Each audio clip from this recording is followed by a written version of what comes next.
Doctor صاحب میں یہ پوچھنا چاہتا ہوں کہ کانکوبائنز جو تھیں آپ صلی اللہ علیہ وسلم کے دور میں، ان کے ساتھ جو نکاح کا کانٹریکٹ تھا اس کی کیا حیثیت تھی عام بیویوں کے نکاح سے؟ مختلف کیا تھا اس میں؟ اور ان بطور بیوی ان کی حیثیت کیسی تھی اور ان کے ساتھ کس طرح کا معاملہ کیا جاتا تھا، اور بعد میں وراثت میں ان کا کیسا حصہ تھا؟ نیز یہ کہ کیا آج ان کی کوئی شکل معاشرے میں، کسی بھی معاشرے میں کیا باقی ہے یا اس کی کوئی اجازت ہے؟ دوسرا ڈاکٹر صاحب یہ کہ اگر اس کو ایلیبریٹ آپ کر دیں تو ساتھ یہ بھی بتا دیجیے گا کہ سورہ نساء کی جو آیات ہیں، آیت نمبر 4 اور 24 جس میں وما ملکت ایمانکم ان کے بارے میں آیا ہے، ان کو زیادہ ایلیبریٹ کرنے کے لیے کون سی تفسیر بہترین ہے جس کو پڑھا جا سکتا ہے، اگر آپ کو اس وقت آپ ریکال کر سکیں؟ جزاک اللہ۔ پہلے تو اپنی بات میں ایک تصحیح کر لیجئے، باندیوں کے ساتھ یا لونڈیوں کے ساتھ یا کانکوبائنز کے ساتھ کوئی نکاح نہیں ہوتا تھا۔ منکوحہ وہ بیویاں کہلاتی تھیں اور یہ باندیاں کہلاتی تھیں، یہ ملکیت ہوتی تھی۔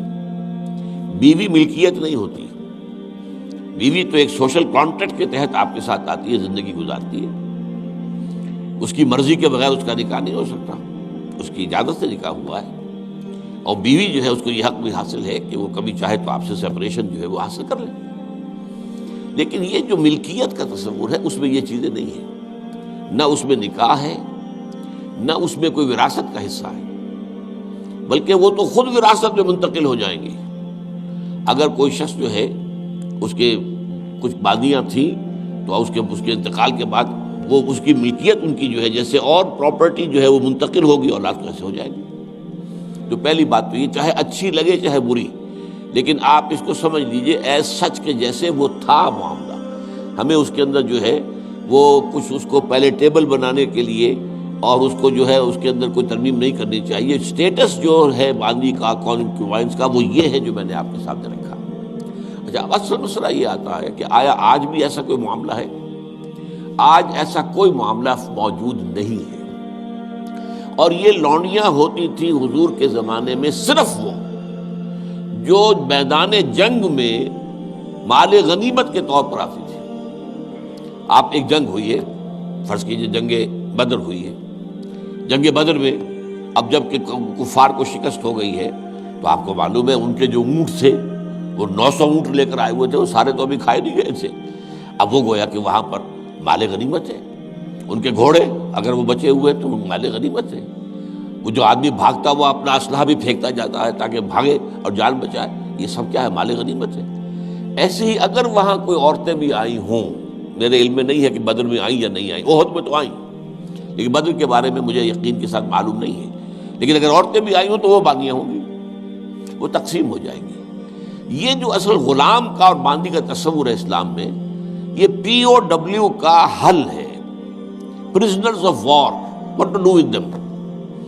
یا تو اب آپ جو ہے بڑے بڑے جو ہے کنسنٹریشن کیمپس قائم کر دیجئے، ان میں پڑے سڑ رہے ہیں، وہ سب کے سب جو ہے کنسنٹریشن کیمپس کے اندر ہوتے ہیں۔ اب وہاں پر ان کا کیا معاملہ ہے؟ تو ان کے لیے اگر وہ مرد ہیں ان کے لیے ان کی کوئی جنسی تسکین کا کوئی سامان نہیں، اگر عورتیں ہیں ان کی جنسی تسکین کا تقاضے کا کوئی سامان نہیں۔ ہاں، کھانے پینے کو تو ظاہر بات ہے کچھ نہ کچھ راشن واشن جو ہے وہ تو جو بھی دنیا میں POWs کا معاملہ ہوتا ہے کھانے پینے کو دیا جاتا ہے۔ اسلام نے یہ کیا ہے کہ بجائے اس کے کہ POWs جو ہیں وہ اسلامی بیت المال پر بوجھ بن جائے، انہیں ایبزارب کرو معاشرے کے اندر، انہیں تقسیم کر دو لوگوں کے اندر، اور ان کی حیثیت غلام کی اور باندی کی ہوگی۔ انہیں آپ کو کھلائیں بھی وہ، حضور فرماتے ہیں جو خود کھاتے وہ کھلائیں، جو خود پہنتے ہو وہ پہناؤ، اچھے سے اچھا سلوک کرو۔ پھر ان کی ایمینسیپیشن کا ایک سلسلہ شروع کر دیا گیا، فلاں اگر تم سے گناہ ہو گیا ہے تو کفارہ یہ ہے ایک غلام آزاد کر دو، قتل خطا ہو گئی ہے، وہاں تم سے غلطی سے تمہارا ارادہ نہیں تھا، کوئی تمہارے ہاتھوں مارا گیا ہے، گولی چل گئی تم سے اور کوئی شخص جو ہے وہ مر گیا ہے، اس کے لیے بھی وہ غلام جو ہے آزاد کرو۔ گناہوں کے کفارے میں غلاموں کو آزاد کرنا، پھر غلاموں کو آزاد کرنے کی تلقین، نصیحت، پرسویشن، یہ نیکی کا بہت بڑا کام ہے، غلام کو آزاد کرو۔ یہ ساری چیزیں جو ہیں اس کے ذریعے سے ایک دفعہ انہیں سوسائٹی میں جذب کرنے کے بعد وہ علیحدہ ایلیمنٹ نہیں رہے، اب سوسائٹی کا حصہ بن گئے، وہ ایک گھر کے اندر ہے، وہاں رہتے ہیں، ان کے ساتھ جو ہے ان کے مالک ہیں، اور اسی طریقے سے ان کو رفتہ رفتہ ان کی ایمینسیپیشن کا بندوبست کیا اسلام نے. اور اس میں آپ کو معلوم ہونا چاہیے اس درجے ایمینسیپیشن ہوئی ہے کہ ایک وقت ایسا تھا عالم اسلام میں ساری حکومتیں غلاموں کی تھیں. مڈل ایسٹ میں ممالک کی حکومت، مملوک کہتے ہیں اس کو کہ جو کسی کی ملکیت ہے، غلام ہے. ممالک بڑے بادشاہ ہوئے. ہندوستان میں جو دہلی میں پہلی حکومت قائم ہوئی ہے وہ کون تھے؟ خاندان غلامہ، قطب الدین ایبک اور یہ بلبن، ایسے ایسے شاندار، اور جو ہے اور یہ التتمش، یہ کون تھے؟ غلام تھے. ہمارے بڑے بڑے دین کے علماء ائمہ غلام، چنانچہ بڑے علماء اساتذہ غلاموں میں سے. تو اسلام نے یہ راستہ اختیار کیا ہے. البتہ آخری سوال کا یہ ہے جو میرے اپنے ذہن میں ہے کہ اسلام نے اس انسٹیٹیوشن کو فائنلی ایبروگیٹ کیوں نہیں کیا؟ ایبروگیشن، جیسے آپ کو معلوم ہے سود کا معاملہ چلتا رہا، آخر میں آ کے سن 9 میں فائنلی طے کر دیا گیا حرام، اب اس کے قریب مت پڑے.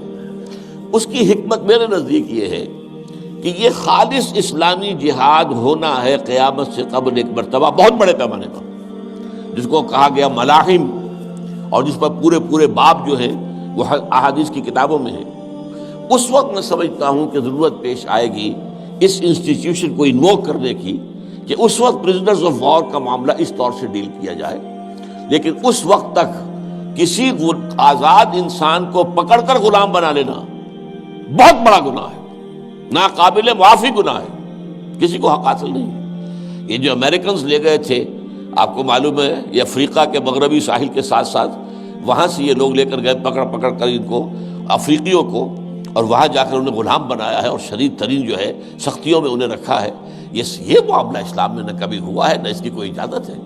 کسی غلام، کسی آزاد انسان کو پکڑ کر زبردستی غلام بنا لینا، اس کی نہ کبھی اجازت رہی ہے نہ کبھی ہوگی.